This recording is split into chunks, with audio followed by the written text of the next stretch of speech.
Stu, let's talk a little bit more about the Ballon d'Or then.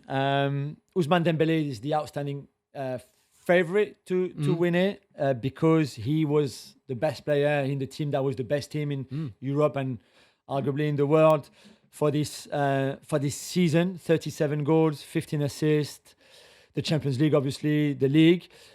Do you think he'll be a worthy winner? Do you think he has everything to win it? He's an outstanding player.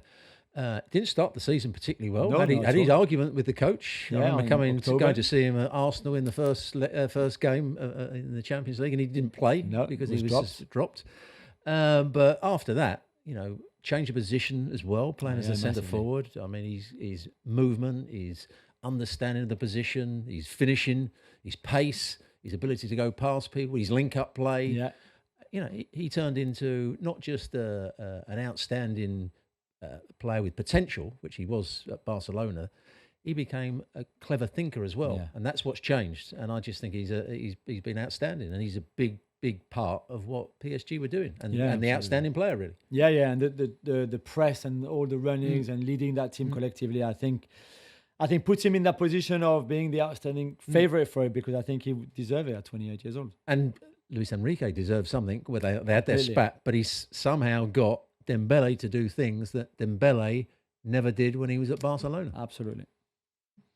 Another player that you like a lot and that you think should win this Ballon d'Or is Lamine Yamal. How incredible season overall, even if some of the numbers, especially in terms of goals scored overall, are maybe not at the level that somebody so good should have, but incredible dribbler, incredible creator at such a young age as well. Very impressive season for him too. I mean, it says everything. When Barcelona had their poor spell just before Christmas and just after Christmas, who was the player that wasn't playing? Yeah, it was Yamal. They were doing brilliantly up until that point. I'm just amazed by what he can do. They know all the defenders come up against him. They want to kick him and they want to get tight to him and they double up on him. But he still has the ability to go past people. He still has the ability to chop it onto his left foot and bend balls into the box.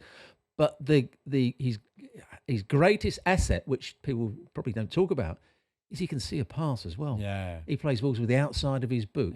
For somebody to be able to so young to go past people, he's got that ability to do that. Yeah. But to also see other people's runs and pick out a pass, that's something you don't expect from a 17, 18-year-old. Right. And I think his decision-making through the season now has improved massively on when to cross, how to cross the ball, when to shoot. He loves that curl in the top corner. But, I mean, who doesn't? But he does it so well. And I think he's going to get better. Even if he doesn't win it this year, he will win it soon next year or the year after. The only worry I would have about Lamine Yamal is that he's got to keep his feet on the ground. He's got to stay humble. He's got to be the player that he is at the moment and concentrate on football. And I know he played for PSG. He doesn't want to be another Neymar. I see who starts to become another character outside of the game. If he sticks to being a good professional, concentrating on his football, he will be a world-class player for many, many years to come.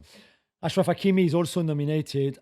Arguably, I think, the best fullback in the world, certainly right back in the world. There's a debate maybe with Nuno Mendes as a left back, but Hakimi, incredible season to have scored in the Champions League final, in the semi-final, in the quarterfinals, as well as defending really well against all the wingers, the left wingers that he had against him, being such a key part in this PSG, won the team in build-up phases, even in the last third of the pitch, all of that. Deserves a lot of credit, whether he wins this or not. I saw him at the African Cup of Nations many years ago, and I thought, well, who's this player? He's playing on the left-hand side in those games. Then saw him play for Inter, where he, was a right wing back and got up and down the field. But for PSG, he's gone to another level. He hardly ever makes a mistake on the ball. Yeah. His pace takes him beyond people. He knows how to play little 1-2s. He finds space, when to come in field, when to go wide. He's just been outstanding. He's unstoppable when he times his runs and they switch the play from one side of the field to the other. He's unstoppable, and you said it, the best attacking fullback in the world. For sure. And he's also defended well enough, because that was the question mark against him before. Everyone says, "Well, I'm not sure he can defend," and I'm sure lots of coaches, even Inter, they say, "Oh, is he good enough defensively?" He's shown that he's good enough defensively, and he's got every ability to go forward. Yeah, and it's very rare for a defender to win the Ballon d'Or as well. You know, they haven't. And been there's that no reason many. why a defender shouldn't win it. Yeah, You know, absolutely. They're still a Completely. massive part of the team. Completely, absolutely. We talked about Lamine Yamal and his season at Barcelona, but the La Liga player of the season last season was Raphinha, who had, to be fair, could not have done it without Lamine Yamal, surely, but also was probably Barcelona's best player overall in terms of contributions, goals, assists, taking his game to an incredible level that I wouldn't have never predicted when he was at Rennes or even before in Portugal or even when he was at Leeds. Well, he was on his way out. Yeah, they wanted him out. They wanted him out. You know, they were thinking, how can we get rid of him? You know, we were going to get Nico Williams to come in. Yeah. We've got the Lamine Yamal, who's the next best thing. Raphinha's not really a place in the team for him. But right from the first game of the season, his motivation, his hunger, and his hunger, and his work rate. Not just with his forward runs, but also with his closing down. And he showed a different side to his game. I didn't see at Leeds this player that could make run after run after run. We were talking a little bit on one of the shows about outside to in runs. He's become absolutely brilliant at doing that, timing of the runs. And he's finishing on some of the goals, particularly early on in the season when balls were played over his shoulder. He's running onto them, smashes them into the corner. So he was a big part of what Hansi Flick was trying to do. You know, you had Lamine Yamal with the ability to go past people and the trickery, and you had Raphinha who was just kept on making runs in behind Lewandowski and getting in time and time again.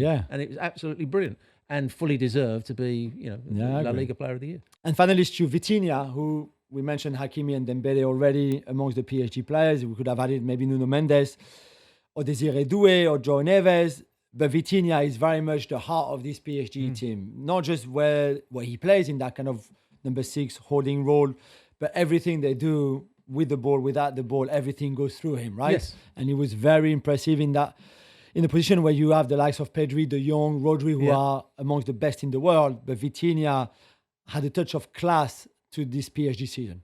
You just mentioned a player there, Pedri. I watch him week in, week out. At the moment, he is absolutely magnificent.